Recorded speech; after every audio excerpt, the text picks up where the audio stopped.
En tu libro Política ATP, el cine explica la política. ¿Cuándo fue la primera vez que la escena de una película te hizo pensar, pero si esto es política? Uy, no sé, hace muchos años y no recuerdo a lo mejor con qué película específica, a lo mejor El Padrino, un poco que está ahí en la tapa del libro, puede ser algo que siempre te remite a una cuestión que te pueda ayudar a explicar determinadas cosas de la política. Pero hace varios años yo doy clases en la facultad, en la Universidad de El Salvador, que es donde egresé, y cada generación de chicos va cambiando. Y las generaciones actuales son más visuales que de la imprenta, digo yo, son más de imágenes, del cine, de la tele, ahora de las redes sociales. Entonces la idea es siempre hacer una introducción a cuestiones que pueden ser más complejas a partir de películas que ellos vieron y que a lo mejor vio la mayor cantidad de gente. Algunas son más pochocleras, digo, Indiana Jones, El Señor de los Anillos, y otras más de culto como El Padrino 1, 2 o la película de Los Simpsons de Springfield. Hay una escena que sí, que me hizo así en la cabeza como para explicar algunas cosas que en esa película, la película de Los Simpsons, hay una escena en la cual el presidente de Estados Unidos, que en esa película es Schwarzenegger, tiene que tomar una decisión respecto de Springfield, que estaba contaminando. Entonces tiene un asesor que le lleva 5 propuestas en un sobre cerrado. Le dice, mire, tengo 5 propuestas para hacer con Springfield. Y el presidente Schwarzenegger dice, bueno, elijo la 4. Dice, pero no las leyó. Dice, bueno, a mí no me pagan para leer, me pagan para tomar decisiones. Y me pareció que podía ser una escena sugestiva para ver cómo deciden los que deciden y cómo son los asesores que le acercan las propuestas para decidir a los que tienen que determinar el destino de la gente. Y sobre todo lo simpático de esa propuesta era que finalmente terminan haciendo una suerte de cono que cubre todo Springfield, una campana, y esa cúpula que recubre toda la ciudad, además estaba fabricada por la empresa que pertenecía al asesor, digamos. Entonces me parecía que podía dar lugar a una serie de reflexiones y explicaciones que, bueno, ahí están en el capítulo que se llama precisamente No me pagan para leer, ¿no? El tema de cómo toman las decisiones, cómo se toman las decisiones en el poder. ¿Qué situaciones de la política te recuerdan a escenas de cine? Por ejemplo, ¿de qué situación vos dirías esto es felinesco? ¿O esto parece sacado de una película de Woody Allen? Mira, en el libro hay muchos capítulos, pero por ejemplo hay una película, La Reina, que justamente trata sobre cómo reacciona la monarquía británica y la reina, particularmente de Inglaterra, con la muerte de Lady Di.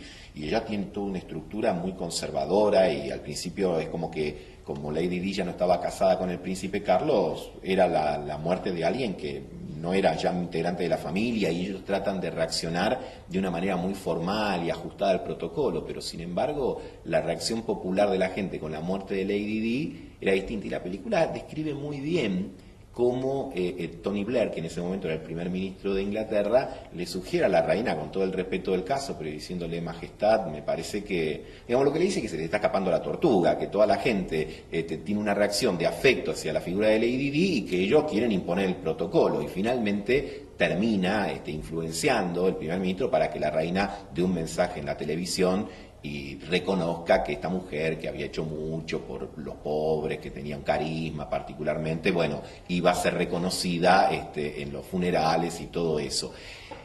Y hay una frase muy importante del primer ministro que está viendo la tele cuando la reina da ese mensaje y dice, así se sobrevive. La monarquía, de alguna manera, que empezaba a ser severamente cuestionada, se salva y se rescata porque de alguna manera empieza a dialogar más con la realidad. Y a mí me parece que eso está como muy presente en todos los gobiernos actualmente, de ver cómo van lidiando con esta cultura de la imagen, con esta cultura de las redes, que es muy rápida, que es muy inmediata. Y yo creo que eso siempre lleva a reflexionar cómo hace la política para gobernar en la era de la imagen. Sí, un poco esto que decís en el libro de lo que analizás entre que te amen y te odien.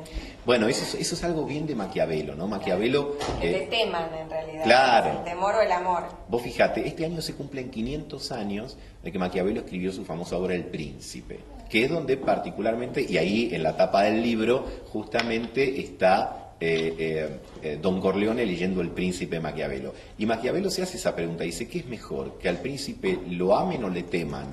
Y Maquiavelo responde, dice, bueno, lo ideal es que te quieran, dice, pero a veces, dice, la gente está más propensa a traicionar a aquellos que quieren que aquellos que le temen, digamos, porque al que vos le tenés miedo pensás más de una vez en ver qué le haces, pero a lo mejor al que te quiere sabes que te puede manejar de otra manera porque siempre te va a disculpar. Entonces es como que dice, bueno, el príncipe tiene que procurar el amor del pueblo, pero cada tanto buscar ser temido, ¿no? Y de ahí surge un poco esa reflexión que de alguna manera pasa por todo el libro, porque Maquiavelo en la política, quizás en alguno tiene mala prensa, ¿viste? Cuando vos querés decir que algo es malo, decís que algo es maquiavélico, pero Maquiavelo lo que hacía era describir cómo funcionaba todo aquello que tiene que ver con el poder.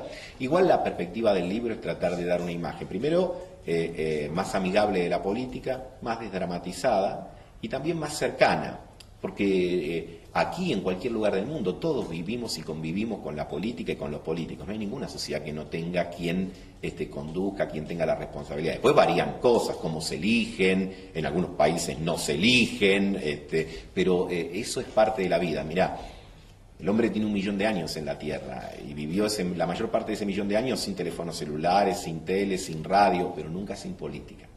Entonces la idea es ver cómo podemos hacer para comprenderla mejor. Vos decís en tu libro que ves la política en todas partes. Sí, porque es una suerte de formación profesional. Yo soy licenciado en ciencia política, me dedico a la política, trabajo con el gobernador Scioli hace muchísimos años, así que la política es parte de mi vida, pero también agrego que esta es una mirada que no quiere decir que todo sea política. Yo veo cuestiones políticas como un médico a lo mejor ve pacientes o ve enfermedades en la gente, un psicólogo ve personalidades dignas de ser analizadas y cada profesión tiene una mirada específica, pero sería un error pensar que la única variable en la que piensa la sociedad o la gente es en la variable política. Todos tenemos un componente político, un componente económico, un componente social, un componente lúdico, y somos la conjunción de todas esas cosas. Entonces, todo es política, pero la política no lo es todo. Y eso me parece a mí que es la perspectiva que intento contar en el libro. En mi caso, cuando veo una película, veo de qué manera me puede ayudar para explicar la política, pero otros a lo mejor sacan otro tipo de conclusiones, y eso es lo maravilloso que tiene el cine. A mí me gusta el cine como espectador, yo no soy un experto. Me encanta ver películas a veces 30 o 40 veces porque de cada una siempre puedo sacar un ejemplo, como te decía, pensando en los chicos de la facultad, decir, uy, esto me puede venir bárbaro para explicar un concepto de Aristóteles, o me puede servir bien para explicar algo de Heidegger. Entonces a lo mejor hay teóricos que son muy complejos, pero que vos, apoyado en cuestiones más sencillas, los podés explicar también. Entonces le pasás una parte de, no sé, Indiana Jones a los chicos y le decís, miren, detrás de esto hay un concepto en el que tiene que ver parte de la teoría de Aristóteles y todo, y es más amigable, me parece a mí. Terminás explicando lo mismo, pero con una entrada más simpática o más agradable. ¿En qué medida vos pensás que hoy la política es apta para todo público? Mira, siempre es apta para todo público porque la gente se involucra y uno en un café, en una reunión de amigos, etcétera, siempre surge el tema de la política. Lo que sí creo que todos tenemos que poner nuestro granito de arena es para que esa aparición de la política, en última instancia, sea para charlar, inclusive, ¿por qué no para discutir, pero siempre en términos amigables, siempre en una cuestión que tienda a entender que, bueno, que no todos tenemos las mismas miradas o los mismos intereses sobre algo, pero que eso no necesariamente te tiene que llevar a una visión encarnizada, porque de lo que se trata son de distintos puntos de vista para tratar de resolver los temas, y esto es lo que uno nunca tiene que perder de vista, nunca tiene que perder la perspectiva, es que la intención siempre es resolver los problemas. La política es un instrumento que te tiene que ayudar para resolver los problemas, no para convertirse en un problema más. Y en última instancia pasa en todos lados, desde la reunión de consorcio del edificio, cualquiera que haya participado siempre va a ver que hay puntos de vista diferentes. Se reúnen y unos quieren aumentar la cuota de las expensas porque consideran importante hacer obras, otros dicen no, hay que bajarlas, otros no sé, quieren cambiar al encargado, otros quieren tomar una decisión. Bueno, pero hay que resolverlo. Hay reuniones de consorcio que terminan súper mal, pero los consorcios mejor administrados son donde vos finalmente te pones de acuerdo, y siempre es difícil ponerte de acuerdo, sobre todo con el vecino, porque con compartir la medianera, el paliero, lo que sea, pero el desafío es ese, ¿cómo haces de esa pequeña sociedad que puede ser un edificio, un espacio para encontrar reglas de convivencia? Y eso que pasa en un ámbito pequeño es lo que tenemos que saber reproducir en un ámbito más grande, que puede ser una ciudad, una provincia o un país, y hay que hacerlo de una manera tal que permita resolver algunas cuestiones, y siempre van a aparecer otras, porque vos nunca vas a eliminar el conflicto ni de la política en general, ni de la vida de cada uno en particular. Lo que procurás es que en todo caso los problemas que tengas que ir resolviendo sean de mayor calidad y de mejor calidad. Siempre, digamos, es mejor tener los problemas de la abundancia que lo de la escasez, ¿no? Porque aún cuando, suponte, vuelvo a mi ejemplo del consorcio, puede ser que a lo mejor hasta el tema es que sobren unos pesos en ese consorcio y se va a generar una discusión. Che, ¿qué hacemos con esta plata? ¿Cambiamos la alfombra? ¿Pintamos el edificio? ¿Hacemos una parrillita en la terraza? Siempre va a haber conflictos, pero ¿qué tenés que tener? Un mecanismo para procesarlos, un mecanismo para resolverlos. Cuando esos mecanismos no están, entonces una ciudad empieza a tener problemas. ¿Cuáles son los mecanismos? Las instituciones. ¿Cómo funcionan esas instituciones? Por los mecanismos en los cuales elegimos. En un consorcio uno dice, bueno, se juntan todos los propietarios y eligen quién va a representarlos. En una sociedad hay elecciones, pero después de las elecciones hay procedimientos, hay distintos poderes, está la justicia, está el poder legislativo, está el poder ejecutivo, y se supone que, bueno, que de todas esas distintas miradas tienen que surgir respuestas superadoras, y es un poco lo que intento plantear en Política ATP. Viste la gente que dice, no, a mí la política no me interesa. Pero la política se interesa en vos, o si vos no te metes en política, la política se mete con vos. Pero obvio, porque vos no te podés escapar de las resoluciones de lo que pasa en política o en economía. Qué sé yo, a veces, viste, cuando hay gente que te dice, mira, aumentó la nafta, pero a mí no me importa porque no tengo auto. Vos decís, bueno, pero mirá que el aumento del precio de la nafta no solo repercute en lo que tiene automóvil, porque se supone que eso va a afectar los costos de otras cuestiones, de otras empresas, etcétera, y a lo mejor termina aumentando el precio del pan porque aumentó la nafta. Entonces, es como que no te podés escapar de las consecuencias. Y en la política pasa lo mismo. Cuando se resuelven cosas o cuando no se resuelven, de una manera directa o indirecta, terminan implicándote. Esto no quiere decir que, en el caso de la Argentina, los 40 millones de argentinos tengan que afiliarse a un partido político y participar, pero sí de tener una conciencia y una responsabilidad que vivir en una nación te hace partícipe. Y ser ciudadano, como se dice siempre, a mi criterio con verdad, no es solamente ejercer el derecho al voto cada 2 años, sino también involucrarte en otras cuestiones, que a veces puede ser concurrir a una movilización, a una marcha, a favor, en contra, eso va con el gusto y con el criterio de cada uno, pero que te hace parte activa, porque sos parte de una sociedad y uno no vive solo. La política es el resultado de vivir en sociedad. Si, digamos, Robinson Crusoe no podía hacer política, si estaba solo en una isla, por lo menos hasta que apareció Viernes. Recordemos que Viernes es el personaje que después lo acompaña, pero estando solo en una isla, o para dar un ejemplo, porque a lo mejor muchos chicos ya no saben quién es Robinson Crusoe, pero si vos planteás la película Náufrago de Tom Hanks, bueno, esos 4 o 5 años que pasa solo en la isla, no puede hacer política, porque está él solo. ¿Con quién va a discutir? Con él mismo, nada más. Ahora, si aparecen 2, si aparecen 3, si aparecen 4, está. Digo, Lost, por ejemplo, no lo abordo, quedará para Política ATP 2, pero digo, Lost es el ejemplo de eso, digamos. Se cae un avión, hay un montón de sobrevivientes y en esa isla se empiezan a dar disputa de poder, de quién manda, de cómo se reparten los alimentos, cada uno tiene habilidades diferentes, hay liderazgos que buscan ser liderazgos por carisma, hay otros liderazgos que buscan ser liderazgos por fuerza, y eso se da siempre en toda la sociedad. Entonces la política es parte, pero tampoco hay que creer que todo es política, que todo es política. Finalmente me gusta insistir que no es bueno una sociedad que pretenda no hablar nunca de política. Pensemos que en la Argentina de los autoritarismos, de las dictaduras militares, pretendían suprimir la política, eliminaban los partidos políticos y en realidad era una tontería porque o hacían políticos los propios militares, y de hecho había internas entre el ejército, la armada, la fuerza aérea, y esa pretensión de erradicar la política porque la veían como una molestia. El país no avanzaba porque había políticos corruptos o porque había políticos que solo pensaban en ellos, entonces eliminando a los políticos se resolvían los problemas, y cualquiera que recuerde, que sepa y que lo haya vivido, que conozca la historia, sabe que no solo no se solucionaron los problemas, sino que se agravaron hasta niveles terroríficos los problemas que vivía la Argentina. Ahora, a veces sobreabundar en política o estar todo el tiempo hablando de política también puede ser un síntoma de un problema. Porque es como plantear, yo me gusta hacer cierta analogía con la salud.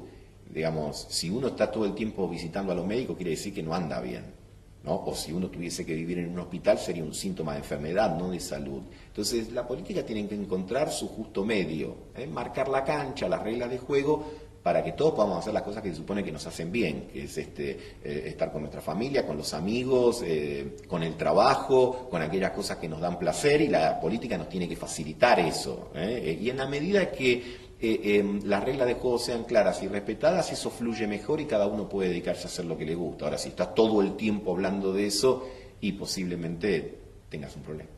¿Podrías armar una colección, por ejemplo, con esta idea y seguir con la serie, por ejemplo, una entrada a la política desde la gastronomía? ¿Por qué no? No lo había pensado, pero la gastronomía, y yo no sé mucho de cocinar, pero la gastronomía es alquimia. La gastronomía es invención, ¿no? Ahora, sobre todo, que a lo mejor cuando yo era chico te comías bife, milanesa con papa frita, pasta y se acabó. Después las cosas se empiezan a complejizar y el cocinero inventa, el cocinero cruza sabores, experimenta en la cocina y así da lugar a platos nuevos. Algunos serán muy ricos, otros a lo mejor no son tantos. Pero ¿qué hace? Toma los elementos que tiene a su alrededor e inventa. Y en la política, el que tiene que tomar decisiones también tiene que hacer combinaciones a partir de cuestiones que tiene a su alrededor. Y a veces le salen cosas sabrosas, y a veces no tanto, a veces menjunje, a veces depende del arte del cocinero. Pero es interesante pensar que es interesante ver la actividad o la profesión de cada uno, pero con los ojos del otro y con la mirada del otro. Yo creo que eso también es bueno para relativizar posiciones muy dogmáticas o a lo mejor medio necias, ¿no? Que un punto de vista es la vista desde un solo punto. Y uno tiene que tratar de advertir que un problema puede ser mirado desde muchas cosas distintas. Ahora me acuerdo de otra película que tampoco está en el libro, pero La Sociedad de los Poetas Muertos, una película que debe tener 30 años, con Robin Williams, que hacía de un profesor muy motivador. Y él, me acuerdo que en una escena invita a sus alumnos a pararse arriba del escritorio. Y dice, párense arriba del escritorio. Y los chicos dudan, ¿no? Porque dicen, ¿qué nos está proponiendo este tipo? Y cuando los hace parar arriba del escritorio, le dice, ¿no se ve distinto? Y se ve distinta la realidad. Una cosa es estar sentado acá y la otra es estar parado acá arriba. Ya el hecho de cambiar de lugar te hace ver las cosas de una manera diferente. Entonces eso es bueno para entender. Viste que a veces dice, pero ¿cómo fulano no se da cuenta que tal cosa? Y pues, si tú te pusiste en el lugar de fulano. Imagínate una pelota que sea mitad blanca y mitad negra. Entonces, de tu lado se va a ver blanca y vos vas a decir, la pelota es blanca, y yo la voy a ver y la voy a ver negra. Ahora a lo mejor es cuestión de girarla y darte cuenta que tiene dos colores. Entonces, eso es el ejercicio que uno tiene que hacer permanentemente. Y ponerse en el lugar del otro es un ejercicio interesante. No necesariamente para darle la razón, pero al menos para comprenderlo. ¿Cuántas veces en la vida doméstica uno se emperra en que las cosas son de determinado modo y a lo mejor después cuando te cuentan decís, no, tenía razón, yo no lo veía de ese modo? ¿Usás el humor para en ese caso, bueno, explicar la política, para hablar de todas las películas? Está todo cruzado por el humor. ¿En qué punto crees que a la política le hace falta un poquito más de humor? Y yo creo que el humor es bueno en todas las actividades de la vida, en la política por supuesto también. Yo admiro mucho a la gente que tiene un gran sentido del humor. Me gusta mucho Woody Allen, por allí hay alguna referencia, inclusive la película Medianoche en París, que toca un tema muy serio y muy profundo de los seres humanos, pero con una dosis de humor interesante. No, porque en Medianoche en París, ¿de qué habla Woody Allen? De la idealización del pasado. Ese protagonista de la película, por una suerte de magia, va a la década del 30, que era la que él añoraba y que le parecía la más feliz del mundo. Y se enamora de una chica de esa época, pero esa chica está pensando en una época pasada que todavía era mejor. Y yo creo que con una dosis de humor, porque en toda la película siempre hay apostillas propias de Woody Allen que tiene frases formidables, pero me parece a mí que el humor es una herramienta muy interesante y cuando uno puede reírse de sí mismo, y creo yo que da una muestra de madurez muy importante, o cuando uno celebra los chistes o las bromas que otros hacen respecto de uno, me parece que contribuye con esto que hablábamos antes, que es de desdramatizar la política. Y me parece que, hecho con respeto, el humor es una mirada muy aguda y muy inteligente de la realidad. Esperando la carroza debe ser una de las mejores películas argentinas, y sin embargo te hace reflexionar. Vos te reís, pero después te quedás pensando en cuál es el papel de los abuelos en la sociedad, qué pasa en una familia cuando surge el tema de ver cómo se convive con una persona mayor, las distintas disputas. Así que el humor desde siempre, porque la comedia es tan antigua, vayamos a la antigua Grecia y te vas a dar cuenta cómo se planteaban temas inherentes al ser humano desde una mirada humorística, y también te ayuda a reflexionar. Yo creo que aquellas personas que no tienen sentido del humor en general terminan alejándose y alejando a los demás. Es bueno reírse de uno mismo y no confundir la seriedad con la solemnidad. Vos podés ser muy serio y poder abordar las cosas con humor, y hay gente que pretende que la seriedad es solemnidad y finalmente no solo aburre, sino que también puede ser un camino a la intolerancia, ¿no? Yo creo que eso es lo que hay que evitar. Bien, excelente.